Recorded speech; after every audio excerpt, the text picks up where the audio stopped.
Clara Whitcomb stood in the sheriff's office with rainwater dripping from her widow's shawl, while Sheriff Hollis Greer laughed at the only letter her dead husband left behind. The deputy, two cattlemen, and a boy sweeping sawdust by the stove heard it, and Clara felt every smile cut deeper than hunger. Greer called the letter a fever dream, and asked if poverty had made her see treasure in plain paper. Then Elias Rowe, a widowed homesteader who had not spoken in church for nearly a year, stepped through the door. Without a word, he laid a brass key from a woman's locket on the sheriff's desk. Before we begin, let me know where you are watching from. Leave your country name in the comments below. And if you love stories about courage, loyalty, and community, be sure to subscribe so you don't miss the next stories. The evening before that storm came quiet over Mercy Bend, with the sun lowering red behind the cottonwoods and the train depot throwing a long shadow across the dusty street. Clara Whitcomb stood on the back porch of the small cabin she rented behind Mrs. Pike's wash house, holding a tin cup of water she had forgotten to drink.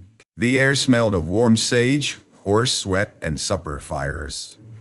Far off, a locomotive whistle cried once and faded into the prairie. Her little boy, Jamie, sat on the porch step, mending the strap of his school satchel with a nail for an awl. He was only 8, but grief had made him careful in the way older folks became careful. He did not waste string.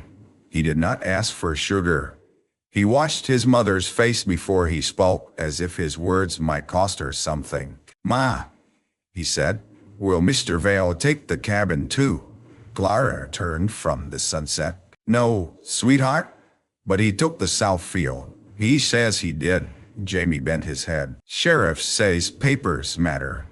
Clara looked toward the road, where dust hung in the last light like smoke. "Then we will find the right papers." She said it with more steadiness than she felt. 2 months earlier, her husband, Nathan Whitcomb, had died after riding through sleet to carry medicine to a fevered child on the North Ridge. He had been a poor farmer, not a grand man, but he had owned his 80 acres outright. At least Clara had believed he had. Then Silas Vale, the largest cattleman in the county, arrived with Sheriff Hollis Greer and a folded deed, saying Nathan had sold the land before his death to settle a private debt. Clara had never heard of the debt. Nathan had left no money, but he had never left a lie either. The sheriff had spoken gently at first, too gently. He told her widow often misunderstood business. He told her Nathan might have meant to spare her shame. He told her to be grateful Vale allowed her and Jamie 30 days to gather their things. Clara had stood in her doorway with flowers still on her hands and said, "My husband did not sell our home." Sheriff Greer had smiled as though she were a child. "Mrs. Whitcomb, grief has a way of polishing poor men into saints." That sentence had lodged in her like a thorn. Now 30 days had dwindled to 4. Clara had sold her milk cow. She had washed shirts for the railroad men. She had baked pies for the church supper and pretended not to hear the murmurs that followed her from pew to pew. Some said Nathan had gambled at the saloon. Some said Clara had hidden money and was playing poor. Some said a woman alone could not keep land, no matter what papers said. At sunset, Mrs. Pike came through the side gate with a lantern in one hand and a letter in the other. "Clara," she called softly. Clara stepped down from the porch. Mrs. Pike was broad and gray-haired, with arms strong from years of scrubbing sheets in boiling water. She had never been sweet, exactly, but she had a habit of helping before she scolded. "This came in the church Bible box," Mrs. Pike said. "Reverend Tolliver found it tucked behind the old hymnal. Says it has Nathan's name." Clara took the envelope. Her hands knew Nathan's writing before her eyes accepted it. The shape of the W in Whitcomb, a firm line under her name. The way he pressed hard when ink ran thin. For a moment the whole yard went still. Even Jamie rose. The envelope had been opened before. Not torn, but open. Clara felt it in the weakened flap and the faint smear of glue. "When did Reverend find it?" she whispered. "An hour ago. He was locking up before evening prayer. Mrs. Pike looked toward the street, read it inside, not under the open sky. Clara carried the letter to the kitchen table. The cabin had one lamp, one stove, two chairs, and a shelf holding plates that did not match. She lit the lamp with shaking fingers. Jamie stood at her elbow. Mrs. Pike remained by the door, a silent guard. Inside the envelope was a single sheet, dated 3 weeks before Nathan's death. My dearest Clara, if anything happens before I make this plain, do not trust the copy of the sale paper Vale carries. I did not sign away our land. I found the proof of what he and Greer have done to 3 homesteads. A witness kept the original safe. The key is not with me. It belongs to the woman with the blue locket. Ask at the depot for the freight ledger marked MR. And do it before spring storms flood the lower office. Forgive me for not telling you sooner. I wanted to bring you certainty, not fear. Your loving husband, Nathan. Clara read 3 times. The words did not become easier. The key is not with me. It belongs to the woman with the blue locket. Mrs. Pike crossed herself, though she was not Catholic and never claimed to be. Blue locket, she said. I remember one. Clara looked up sharply. There was a woman wore such a thing last year, Mrs. Pike said. Miriam Rowe. Elias Rowe's wife. Jamie frowned.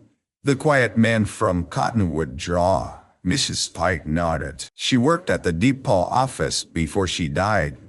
Clara sank into the chair. She had seen Elias Rowe only in passing since Miriam's funeral. He was a tall, sun-browned homesteader with a stoop that came not from age but from bearing loneliness without complaint. He sat at the back of church. He came to town for nails, coffee, and mail. He spoke when spoken to, paid fare, and left before gossip could catch him. Miriam died in a wagon accident, Clara said.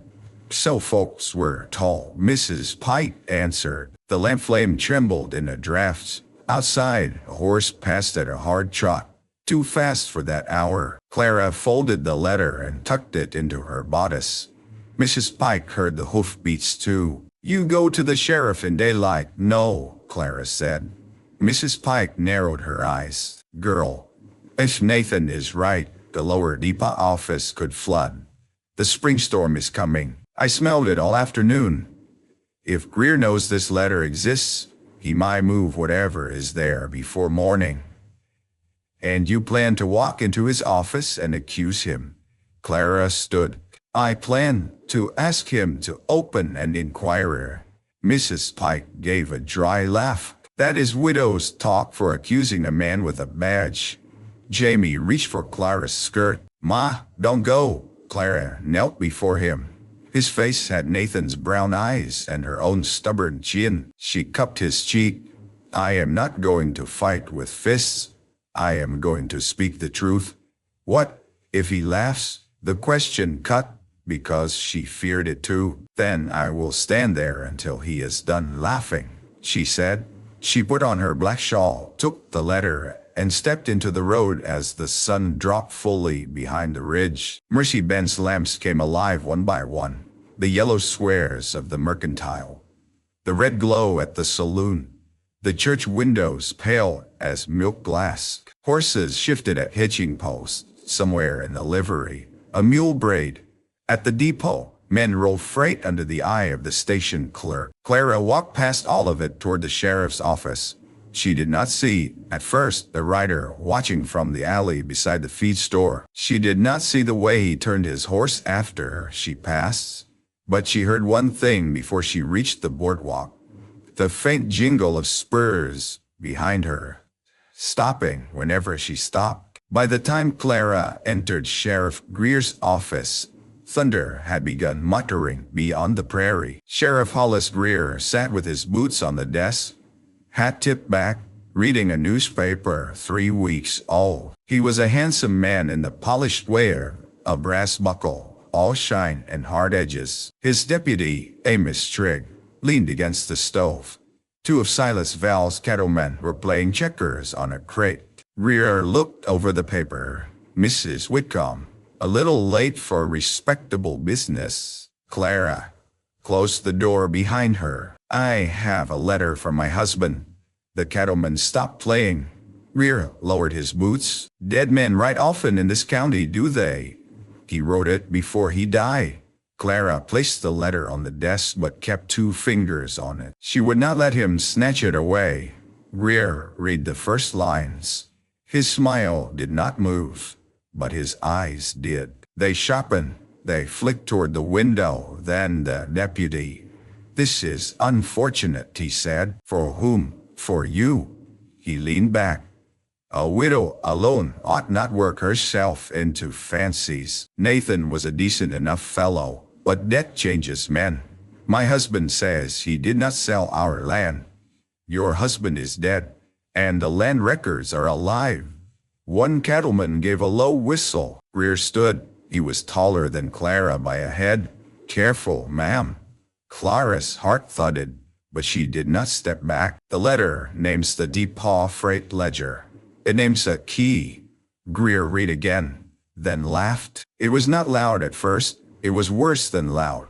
It was light and easy, the laugh of a man amused by a dog walking on its hind legs. The cattleman joined him. Deputy Trigg smiled at the stove. Clara felt heat rise up her throat, but she kept her chin level. A blue locket, Greer said. A secret key. A dead husband.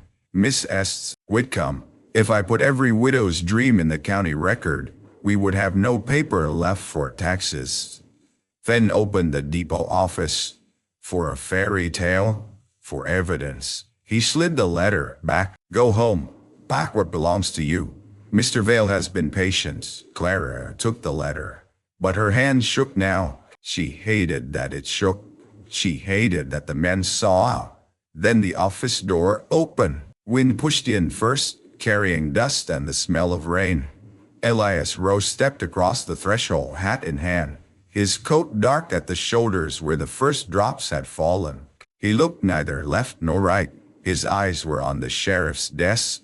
No one spoke. Even Greer's smile faded a little. Elias reached into the inner pocket of his coat and drew out a small blue locket on a broken silver chain. Clara recognized it from memory then. Not clearly, but enough. A woman at the depot window, laughing as she tied a freight tag, a blue glint at her throat. Elias opened the locket. Inside was not a portrait. Inside, fixed under a tiny spring clasp, lay a brass key no longer than a child's finger. He laid it on the desk. The sound it made was small. Still, it changed the room. Greer stared at it. Elias spoke in a voice rough from disuse. You laughed long enough. The deputy straightened. Greer recovered quickly. Roel, this has nothing to do with you. My wife kept Depaw ledgers, Elias said. Nathan Whitcomb came to her because she knew which claims had been altered after filing. She hid the originals where only that key could reach. Clara looked at him, stunned. You knew. Pain crossed Elias' face. Not enough. Not in time. Greer's hand moved toward the key. Elias placed his palm over it. The sheriff's eyes went cold. Take care, Homesteader. You first, Elias said. For a moment, the office held its breath. Then thunder cracked so hard the window rattled. Rain began in earnest, striking the roof like thrown gravel. Out in the street, people shouted and ran for cover. Somewhere, a horse screamed against the hitching rail. Greer looked from Elias to Clara, then to the 2 cattlemen. Deputy, escort Mrs. Whitcomb home. She is overwrought. I will walk myself, Clara said. No, Elias answered, still looking at Greer. I will take her. The sheriff smiled again, but it no longer reached his eyes. A widow helping a widow. Mercy Ben grows sentimental. Elias picked up the key and closed it back inside the locket. Clara clutched Nathan's letter, and together she and Elias stepped into the store. Rain turned the dusty street to black mud within minutes. Lanterns blurred in the downpour. The saloon doors flapped open, spilling fiddle music and tobacco smoke into the wet night. then slapped shut again. Clara pulled her shawl tight and walked beside Elias under the false shelter of the boardwalk awnings. For half a block, neither spoke. At last Clara said, "Why did you keep it?" Elias did not answer at once. They passed the mercantile, where Mrs. Webb pretended to rearrange bolts of calico while watching them through the glass. "I did not know what had opened," he said. "But you knew my husband was looking for proof." "I knew," he spoke with Miriam. Clara stopped under the church bell tower. Rain streamed from the brim of Elias's hat. "And after Nathan died, after Vale came for my land, after the sheriff stood in my kitchen and called my husband a liar." Elias accepted the blow without anger. "Miriam died before Nathan. She told me nothing plain, only that she had made copies of freight receipts and claim filings because something was wrong. After she was killed, I found a locket in her sewing basket. I thought it was grief that made me search it. I found the key, but no letter, no lock, no sense. Killed," Clara whispered. "You said killed." His jaw tightened. The wagon broke on a clear road. The pin was filed near through. Folks called it an accident because folk prefer accidents. Accidents do not require courage from neighbors. The church bell creaked overhead in the wind. Clara looked down at the mud between them. Her anger did not vanish, but it changed shape. Elias had been carrying his own unanswered grave. "Why come tonight?" she asked. "I saw you go into Greer's office. Then I saw one of Vale's men ride for the depot. I figured the letter had surfaced." Fear went through her. "Jamie, I sent Mrs. Pike's nephew to sit at your door." Clara's breath caught. "Thank you." Elias gave a short nod, as if pangs unsettled him more than blame. They reached the washhouse lane. Mrs. Pike opened the cabin door before they knocked. Jamie stood behind her with a fireplace poker in both hands. "Ma." Clara gathered him close. "I'm all right." Mrs. Pike eyed Elias. "You brought trouble or shelter?" "Both, likely." Elias. That seemed to satisfy her. She stepped aside. Inside, the little cabin was warm from the stove. Rain drummed on the roof. Clara hung her shawl on a peg and watched Elias stand awkwardly near the door, too large for the room and too careful with his grief. Jamie stared at him with open curiosity. "Are you the man with the key?" the boy asked. Elias looked at Clara before answering. "I have a key. That is not the same as knowing what doorways." Jamie considered this. "Pa said every lock was made by somebody afraid." For the first time, Elias almost smiled. "Your pa was right." Clara set water to boil. It felt strange to do an ordinary thing after the sheriff's laughter, but the frontier was built on ordinary things done in the middle of fear. Coffee poured during storms, bread mixed after funerals, horses rubbed down while men spoke of danger. Elias placed the blue locket on the table. Clara did not touch it. It seemed too intimate, too full of another woman's pulse. "Miriam wore it every day," she asked. "Yes, every day after her daughter died." Clara looked up. Elias's face had gone still. Fever took her at 4 years old. Miriam said the locket made her feel like she carried a little door in her heart, and behind it, our girl was still laughing. Jamie lowered the poker. Clara's anger thinned again, leaving sorrow beneath. "I'm sorry." "So am I," Elias said. For more than that, Mrs. Pike poured coffee as if commanding an army. "Regret can sit later." "What now?" Elias opened the locket and removed the key. Nathan's letter mentioned the freight ledger marked MR. "Miriam Row. The old lower depot office sits near the drainage ditch. If this storm rises, that room will flood before midnight." Clara reached for her shawl. Elias caught the motion. "Not tonight. You said before midnight, and Greer will expect us to run wild for it now. Vale's men will be waiting. Then they will find it first. Not if they do not have the key." Mrs. Pike folded her arms. "Unless the sheriff grows tired of waiting and breaks every lock in the depot." Elias looked toward the window.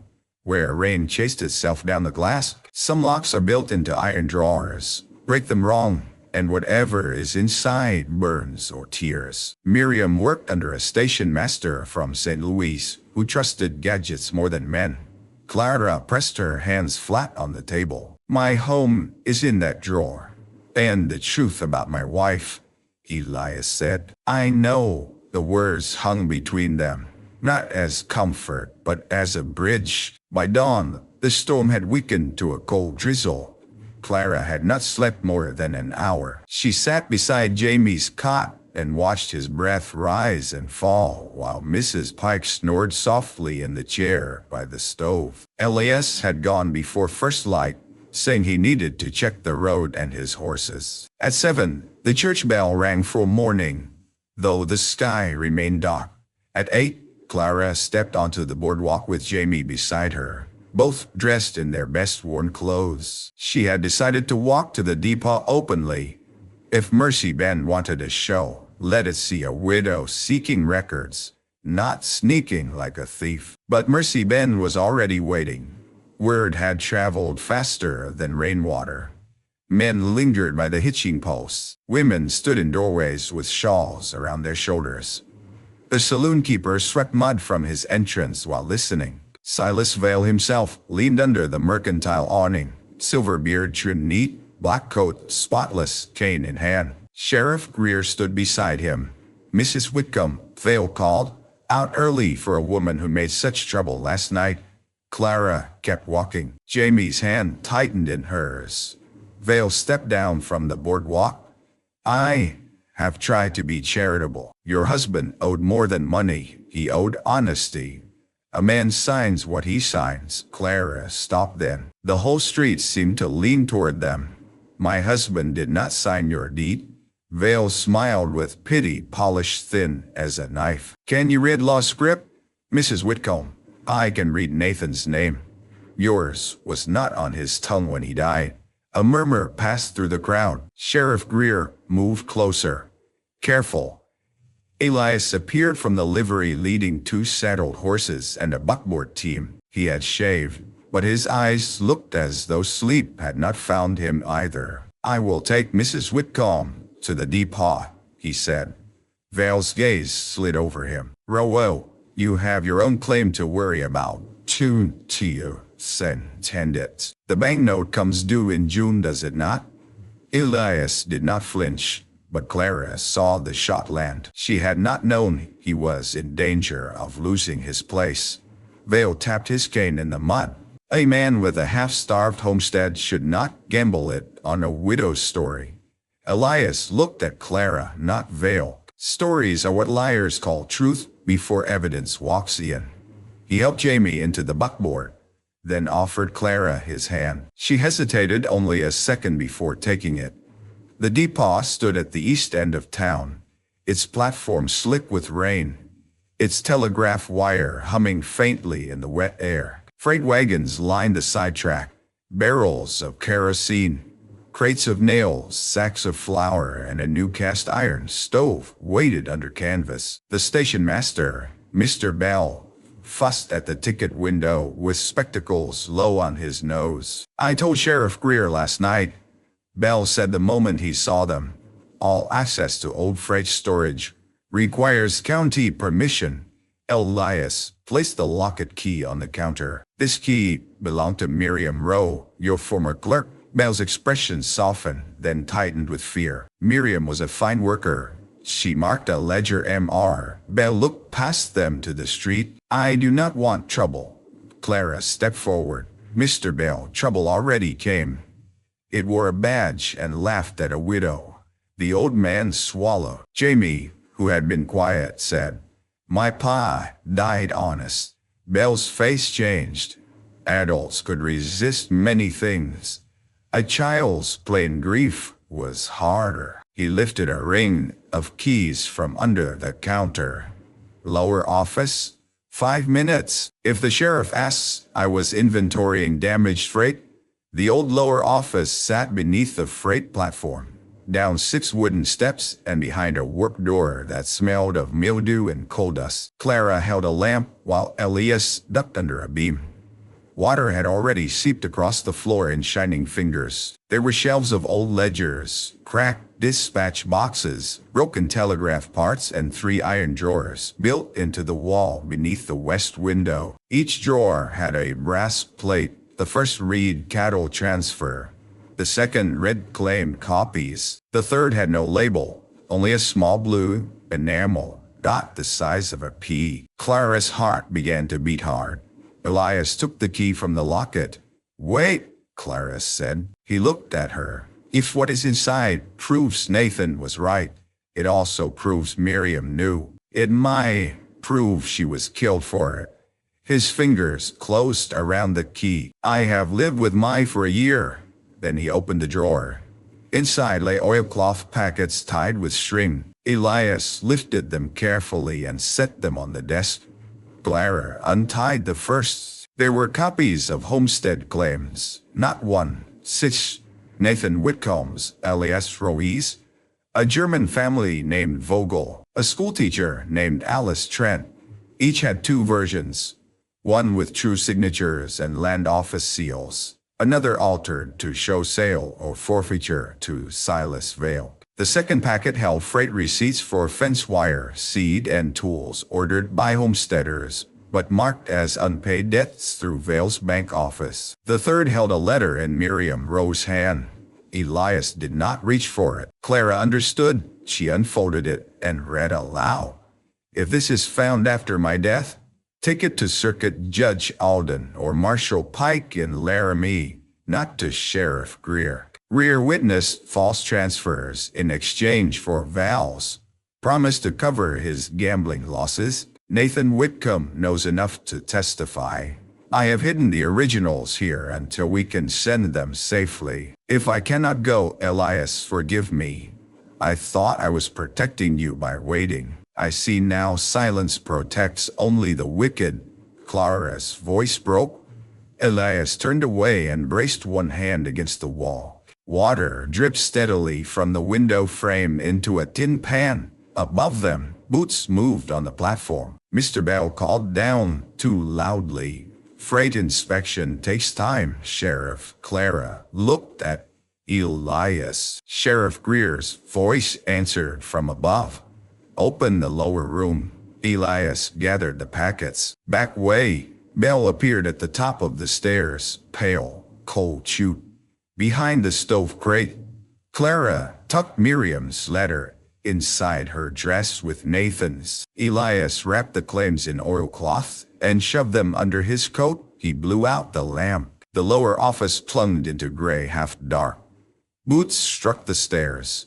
Elias took Clara's hand and guided her through the narrow space behind the shelves. The coal chute was barely wide enough for a grown man. He pushed it open with his shoulder. Cold mud and daylight waited beyond. Clara went first. Her skirt snagged on a nail. Elias freed it without a word. They crawled out behind stacked ties along the track as Greer's voice rang inside the lower office. "Where are they?" A drawer slammed. Elias pulled Clara low behind the ties. The buckboard stood on the far side of the depot with Jamie in it, guarded by a nervous Mr. Bell's assistant. Between them and the wagon lay 40 yards of open platform. Then the train whistle sounded.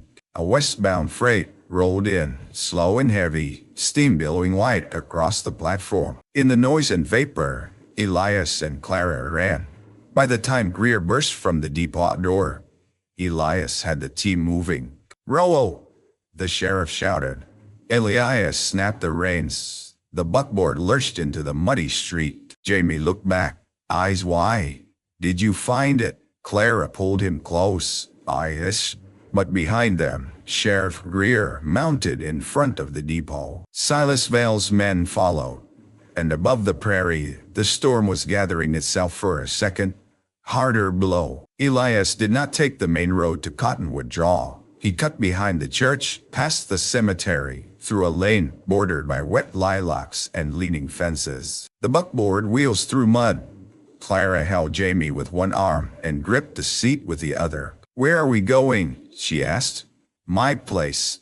"They know your place. They know the road to it. He turned again at the blacksmith shed, then drove through a shallow wash where water hissed under the wheels. The horses strained, ears pinned.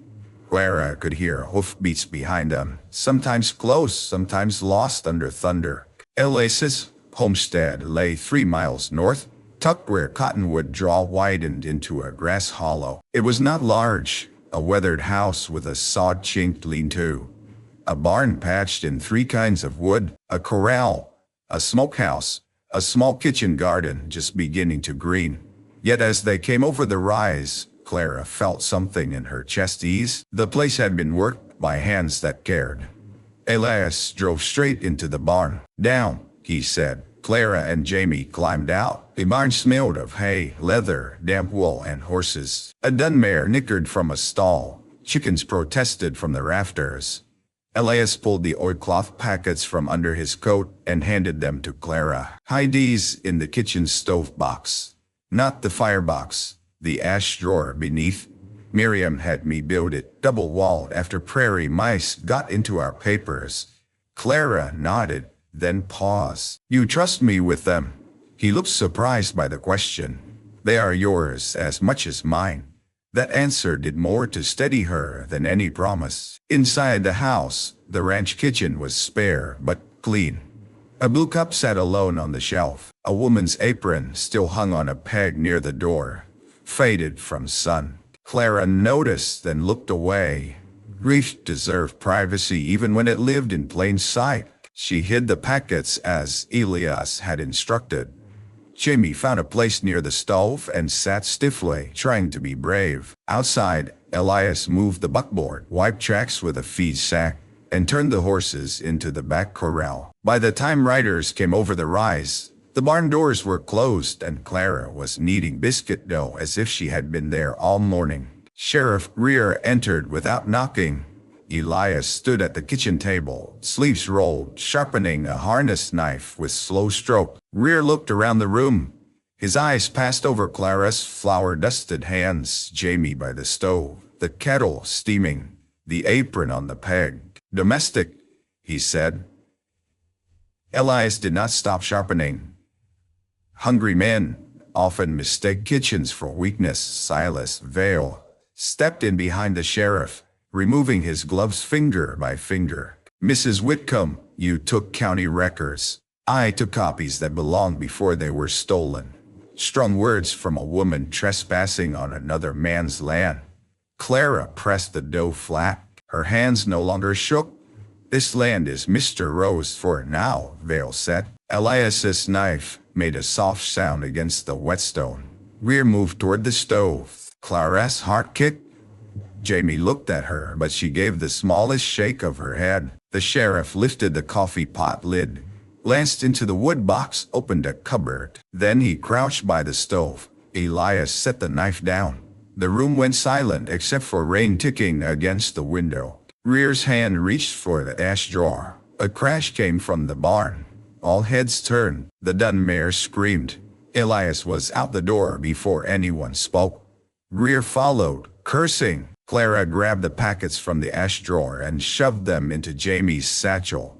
"Take this," she whispered. "Go through the back and hide in the smokehouse. I won't leave you. You will obey me because your father trusted us to live." Jamie's lip trembled, but he went. Clara stepped into the yard. In the barn, the dun mare had kicked through a loose board after one of Vale's men tried to search the high loft.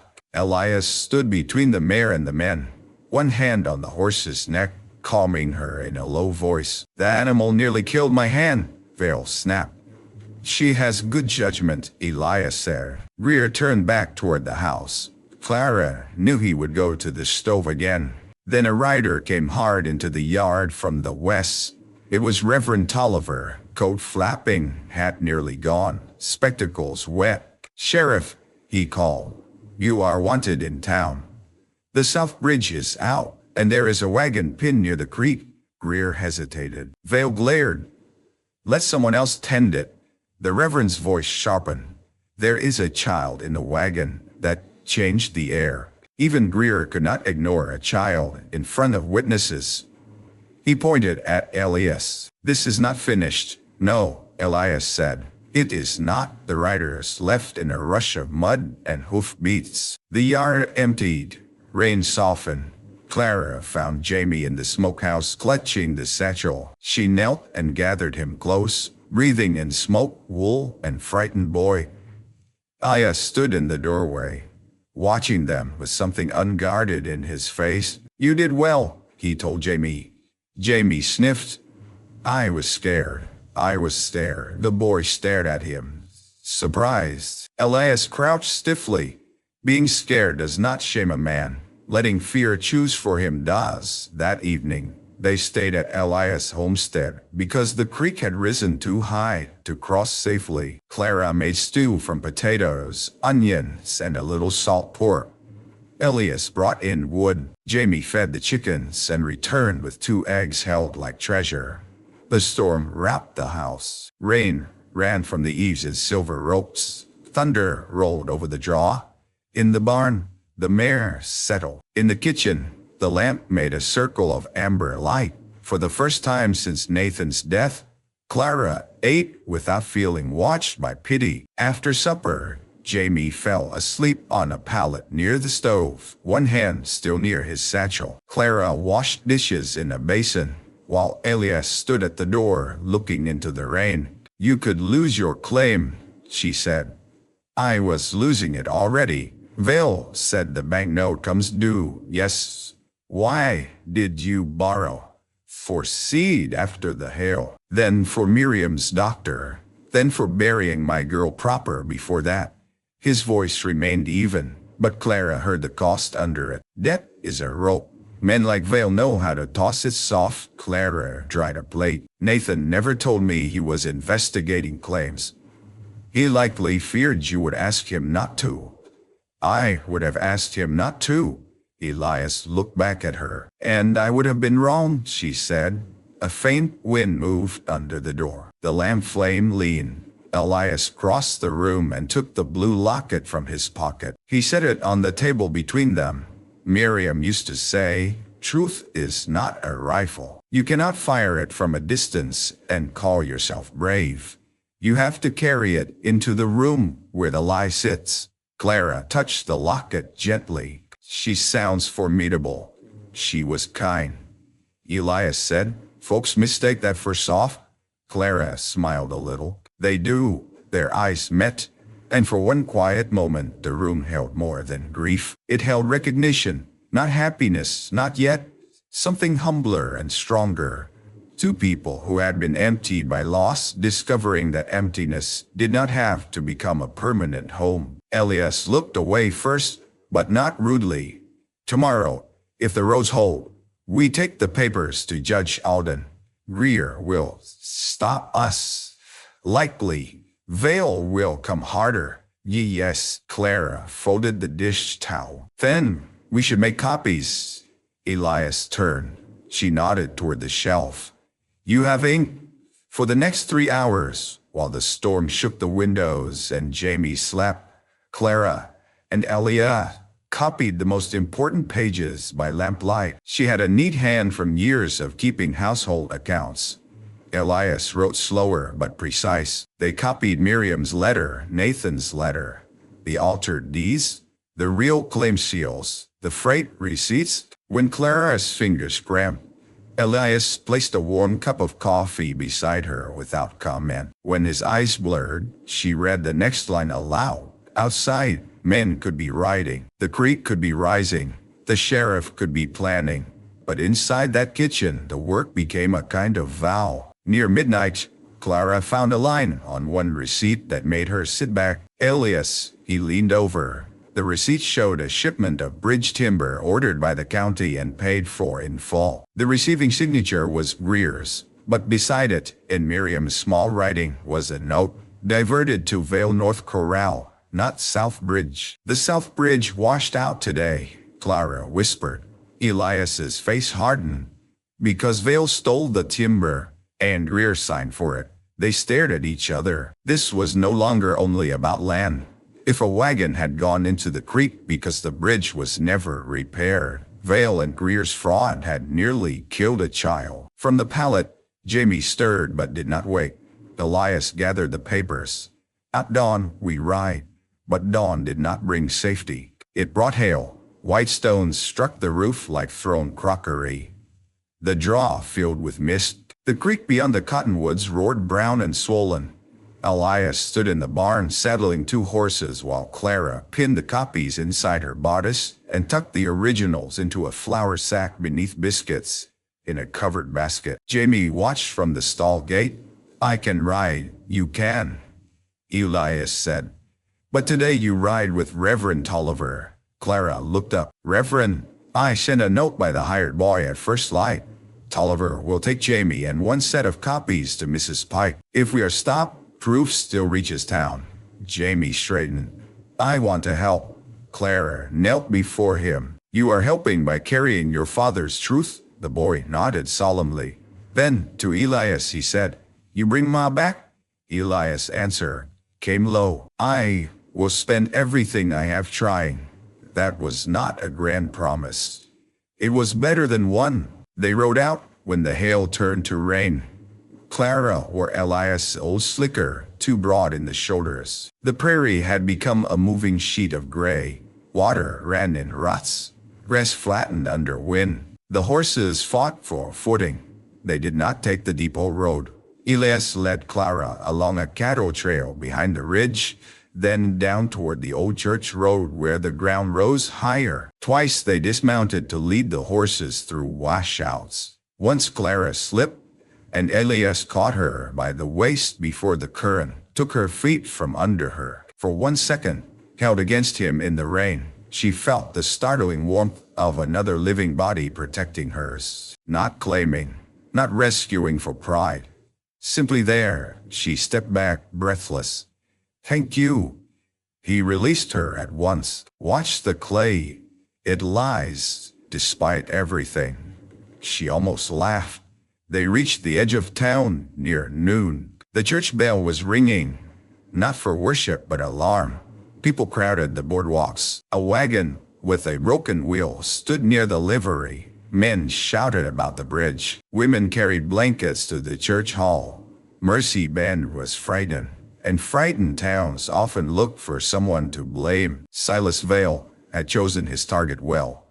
By the time Clara and Elias tied their horses behind the church, Vale was standing on the saloon steps, addressing half the town. Ask yourselves, he called, why Mrs. Whitcomb and Mr. Roaster are grief while roads fail and children nearly drown. Ask why they steal from the depot, spread wild accusations, and hide behind widowhood. Honest people bring claims to court.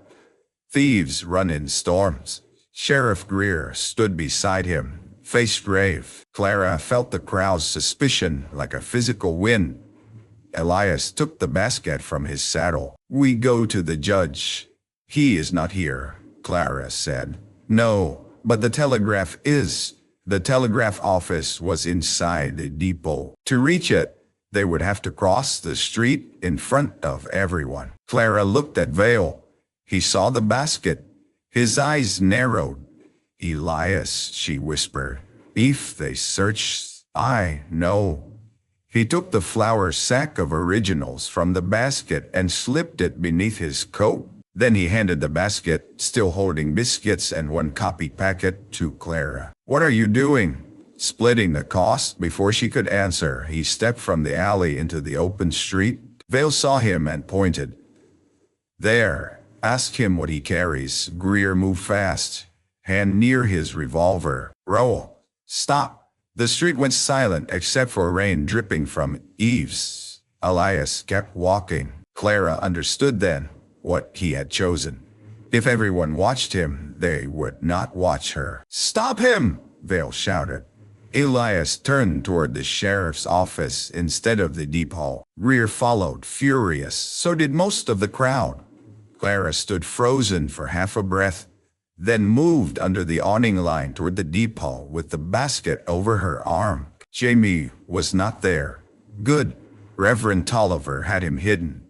Inside the depot, Mr. Bell went pale at the sight of her. Mrs. Whitcomb, I need the telegraph. The sheriff will be busy. The telegraph operator, A narrow young man named Finch looked up from his key. Message. Clara pulled the copied packet from beneath the biscuits. T.O. Circuit Judge Alden in Laramie and Marshall Pike. Urgent. Land fraud. County bridge theft. Sheriff implicated. Originals in hand. Witnesses in danger. Come to Mercy Ben. Finch stared. That is a costly message. Clara removed Nathan's wedding ring from the chain around her neck. Her throat tightened as she placed it on the counter. This should cover it.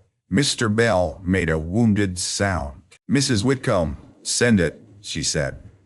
The telegraph began to click. Across the street, voices rose from the sheriff's office. Clara ran back into the rain. Inside the office stood where Clara had stood the night before. Greer had one hand on his pistol. Vale's cattleman blocked the door. Townsfolk crowded the windows and porch. On the desk lay the blue locket key. Greer's face was red. You think a trinket makes you righteous? Elias's coat was open. The flour sack was gone. Clara realized he had hidden the originals somewhere before entering, or he had never carried all of them at once. No, Elias said. I think Miriam Rowe's records make you afraid. Vale stepped close to him. You had a wife who meddled and died from it. Consider that mercy and learn. A sound went through the room. Elias did not move, but Clara saw his hands close slowly. Sheriff Greer laughed, trying to reclaim the room. There it is, a grieving man with a locket and a poor widow with a letter. That is all they have. Clara stepped through the doorway. No, she said. We have your signature on county timber diverted to Vale's North Corral. We have two versions of 6 land claims. We have Miriam Rowe warning not to trust you. And by now, Judge Alden and Marshall Pike are hearing it over the wire. Greer turned so sharply his chair fell behind him. Vale's cane struck the floor. You foolish woman. Clara walked to the desk and placed Nathan's letter beside the locket key. Rainwater dripped from her sleeves onto the wood. I was foolish when I thought good men could not be silent, she said. I was foolish when I thought a badge meant truth. I am done being foolish. The room held still. Then Mrs. Pike pushed through the crowd with Jamie at her side and Reverend Tolliver behind her. We have copies too, Mrs. Pike announced. In case any man's hands feel itchy for fire. Laughter rose then. Not cruel, but startled, relieved, almost disbelieving. Greer reached for his gun. Deputy Amos Trigg moved first. He drew his own pistol and aimed it at the sheriff. His face was pale, but his hand was steady. No, Hollis, he said. Greer stared at him. You forget who made you deputy. No, Trigg said. That is the trouble. I remember. Vale's cattleman shifted, but half the town had seen enough. The blacksmith stepped into the doorway with a hammer in his fist. Mr. Bell appeared with a freight hook. Reverend Tolliver, not a violent man, took up position beside Jamie like a stone wall. Elias looked at Deputy Trigg. The originals are hidden in the church bell box. Clara turned. She had not known. Elias met her eyes. I put them there before I came in. Greer's shoulders sagged a fraction. Vale saw it and knew. The Cattle King's face changed from anger to calculation. This is a misunderstanding of business records. No, Clara said. This is theft and murder, Elias added quietly. Vale's gaze snapped to him. Elias picked up the blue locket. His voice dropped, but everyone heard. The pin on Miriam's wagon was filed near through. I kept it. For a year, I thought grief made me see evil in iron. Now I know better. Deputy Trigg swallowed. I saw that pin. All eyes turned to him. He looked down. Sheriff brought it in after the accident. Told me to throw it away. I did not. Couldn't say why then. I hid it in the tech room. Greer lunged for him, but the blacksmith caught the sheriff's arm. The room erupted. A chair scraped. A woman cried out. Vale tried to back toward the door, but Mrs. Pike stepped into his path and planted both hands on his chest. "You are not so grand that a washwoman cannot block you," she said. By dusk, the worst of the storm had passed east, leaving Mercy Bend washed clean and shaken. Marshal Pike did not arrive until the next afternoon, but Deputy Trigg locked Sheriff Greer in his own cell before sundown, and Silas Vale spent the night under guard in the church vestry because no one trusted the jail with both men in it. The originals were retrieved from the bell box in front of witnesses. Judge Alden, telegraph reply, ordered all disputed claims frozen until formal hearing. The bridge theft brought more anger than the land fraud at first, because every parent in town imagined that wagon in the creek. But as the papers were read aloud in the church hall, anger turned wider. The Vogel family wept. Alice Trent sat very straight, tears running down her face without shame. Elias stood at the back, holding Miriam's locket in one hand and his hat in the other. Clara sat beside Jamie.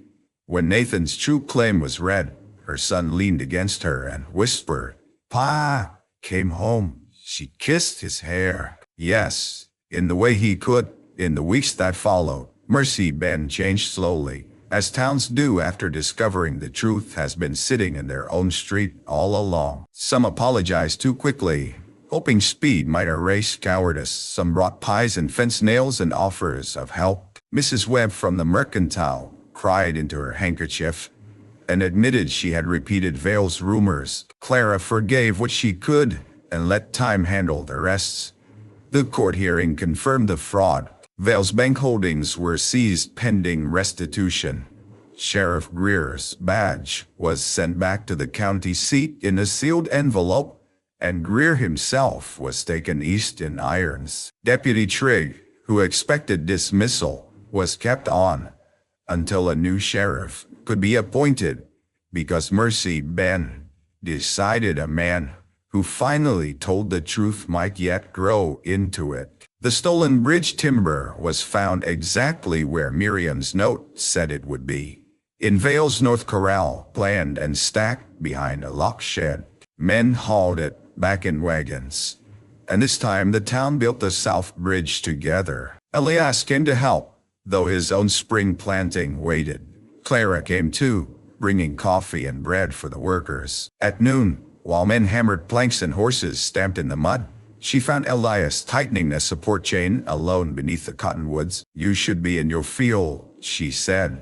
"So should you." "My field was underwater this morning." "Then it is good you came to supervise others," she smiled. He smiled back, small but real. For a while they watched the bridge take shape. Hammers rang. Children gathered chips of wood. Mrs. Pike ordered men twice her size to carry beams properly. The prairie wind moved soft through new grass. Clara said, "The banknote on your claim." Judge Alden said Vale's office inflated several debts. "Yours might be cleared, my babe. You do not sound relieved." He looked at the bridge. Relief is strange when it comes late. A man practices bracing for loss, then does not know where to put his hands when loss steps aside. Clara understood that better than she wished. She looked down at her own bare finger. Nathan's ring was gone, traded for a telegraph message that saved them. Mr. Bell had tried to buy it back for her from the company clerk, but the ring had already been sent with the week's accounts. Clara had wept for it in private, not because love lived in gold, but because touching it had become a habit when courage failed. Elias noticed. He did not speak of it then. 3 days later, he arrived at Clara's restored homestead with a wagon load of fence rails, 2 sacks of seed, and Jamie grinning beside him like a prince. Clara came from the barn with hay in her hair. "I did not order rails. No, I cannot pay for them yet. I did not bring a bill." Elias. He climbed down from the wagon. "Your south fence is down. Cattle will find it before kindness does." She folded her arms, trying to look stern and failing. "And your own fence, also down." "Then why start here?" Jamie jumped from the wagon. "Because Mr. Elias says Pa would do his neighbors first if she had less hand." Clara looked at Elias. He pretended to inspect a rail. They worked until sunset. Clara held posts while Elias drove them. Jamie carried nails, the air warmed. Meadowlarks sang from the grass. At supper, Clara fed them beans, cornbread, and the last jar of peaches she had saved from the year before Nathan died. Elias ate slowly, as if a meal at her table was something he had not allowed himself to want. After Jamie went to bed, Clara and Elias sat on the porch. The sky was clear, swept clean by the storms. The barn stood dark against the west. A lamp burned in the kitchen behind them. "I was angry with you," Clara said. "You had cause? I thought your silence had cost me everything." "It nearly did." She turned toward him. "Why did you go quiet after Miriam died?" He held his hat between his hands. "Because if I spoke, I feared all that would come out was rage. And if rage came, I feared I would become the kind of man my daughter would hide from." Clara let the honesty settle. "So you buried it." "I tried. Buried things have roots." She looked toward the field Nathan had plowed. "I buried fear under work. It grew too." Elias reached into his coat pocket. "I found something in Miriam's sewing box after the hearing." He opened his hand. In his palm lay a plain brass ring, small and worn. Clara's breath caught. "That is not Nathan's." He looked down at it. It was Miriam's first wedding ring. "Before I could afford silver, she kept it because she said poor beginnings should not be treated like shame." He held it out. Not as a proposal, not yet, but as an offering of understanding. "When you gave Nathan's ring for the telegram, you bought truth with memory. I thought my bay, until his ring finds its way back, or until you no longer need one to touch when courage runs thin, you might carry this." Clara stared at the ring until tears blurred it. "I cannot take Miriam's ring. I think she would quarrel with you for refusing." That made Clara laugh through the tears, and the sound surprised them both. She accepted the ring and closed her fist around it. "Thank you." His voice grew rough. "Clara, I am not asking you to forget him. I know, and I cannot forget her. I would not trust you if you could." The porch boards creaked as he shifted. The distance between them was small, but neither hurried to cross it. They had both been loved before. They knew love was not a lightning strike that erased old names. It was more like rebuilding a fence after winter. Post by post, rail by rail, with hands that learned where the splinters were. Summer came green to Mercy Bend. Clara's field took seed.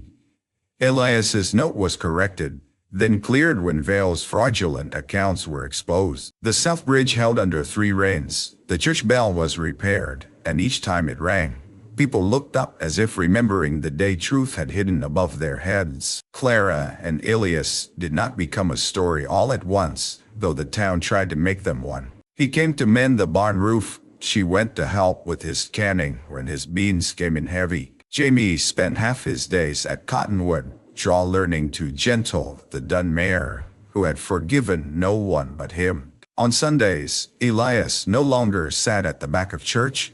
He sat beside Clara and Jamie, with a space kept tenderly in memory of those who were gone. In September, the circuit judge returned Nathan's land patent with a fresh seal. Clara held it in the church hall before the town, not triumphantly, but with both hands, as if it were a sleeping child. Sheriff Trigg, newly appointed and still uncomfortable in a clean badge, cleared his throat. "Mrs. Whitcomb, on behalf of this office, I owe you." Clara raised a hand. "Wear it better than he did." The room murmured approval. That evening, Mercy Bend held a supper in the churchyard. Lanterns hung from ropes between cottonwoods. Fiddles played near the steps. Children chased fireflies. Mrs. Pike served coffee strong enough to float a horseshoe. The saloon keeper, trying respectability for the evening, brought lemonade and looked embarrassed when people praised it. Clara slipped away from the noise and walked to the edge of the churchyard, where the prairie opened under a violet sky. The depot lanterns glowed down the street. A train whistle sounded far off, lonely and bright. Elias found her there. "You disappeared," he said. "I was listening." "Till what?" "The town," not whispering. He stood beside her. "It suits them better," she smiled. For a while they watched Jamie show two younger children how to spin a lariat. The rope tangled around his own boots, and he fell laughing into the grass. Clara's heart filled so suddenly she had to breathe through it. "I thought the end of sorrow would feel like forgetting," she said. Elias looked at her, his face gentle in the lantern light. "Does it?" "No, Dot. It feels like having room for more than sorrow." He nodded slowly. Yes. Clara drew Miriam's brass ring from her pocket. She had carried it for months. The metal had warmed to her hand many times when fear came back in small ways. A letter from court, a strange rider at dusk, a bill she could not yet pay. She placed it in Elias's palm. "I think I can give this back now." He closed his fingers around it, and for a moment sadness crossed him. Then peace followed. "Thank you," he said. She touched the chain at her neck. Mr. Bell had, by some miracle of persistence and guilt, recovered Nathan's ring from the railroad accounts office. Clara wore it now not on her finger but near her heart. Elias saw it and understood. He reached into his vest pocket and took out the blue locket. The brass key still rested inside. "I have wondered what to do with this." "Keep it." "I thought of placing it at Miriam's grave. That would be fitting." Yes. He looked toward the church, then toward Clara's homestead beyond the dark. "But I think Miriam did not keep it only for the dead. She kept it so a door could open when the living needed one." Clara's eyes softened. Elias held the locket between them. "Would you allow it to hang in your kitchen? Not as a claim, not as a weight, as a reminder that no locked thing owned by fear stays closed forever."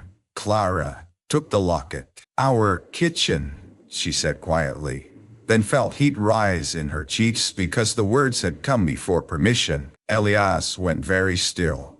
She did not take them back. The fiddle music drifted through the trees. A church bell rang once, though no one had pulled it on purpose.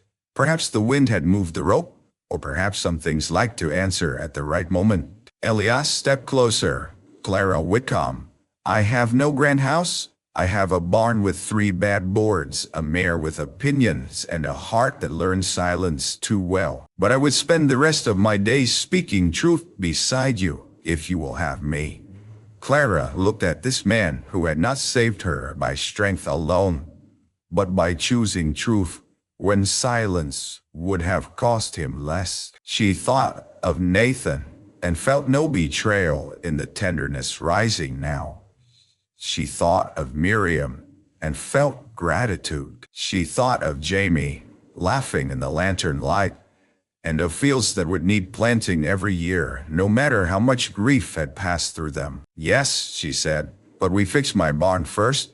Elias laughed then, fully, openly, and the sound seemed to surprise the stars. They were married after harvest in the little white church, with Mrs. Pike crying loudly and denying it, Sheriff Trigg standing awkwardly in the back, and Jamie carrying the rings with such solemn pride that no one dared smile until he did. Clara wore a simple blue ribbon at her collar. Elias wore his best coat. On the front pew lay 2 small bouquets, one for Nathan and one for Miriam, because love, that is honest, does not demand erasure. Afterward they drove not to a new house, but to Clara's homestead, where Elias had already repaired the barn roof and Jamie had painted the gate crooked but bright. Supper waited in the ranch kitchen: roast chicken, potatoes, beans, peach preserves, and coffee. The lamp burned steady on the table. As evening settled, Clara hung the blue locket on a small nail beside the kitchen shelf. The brass key inside caught the lamplight. Elias stood behind her with one hand resting lightly on Jamie's shoulder. Outside, horses moved quietly in the corral. The prairie wind crossed the field. Nathan had loved then rolled on toward Cottonwood Draw, where Miriam's roses were beginning to bloom again. From town came the faint sound of the train whistle, and after it, the church bell, clear and sure in the dock. Clara looked at the Locket key, once hidden in grief, once laid on a sheriff's desk to stop a cruel laugh, now shining beside the heart of their home. And for the first time in many seasons, the sound that filled the kitchen was not accusation, not fear, not silence, but a family beginning again.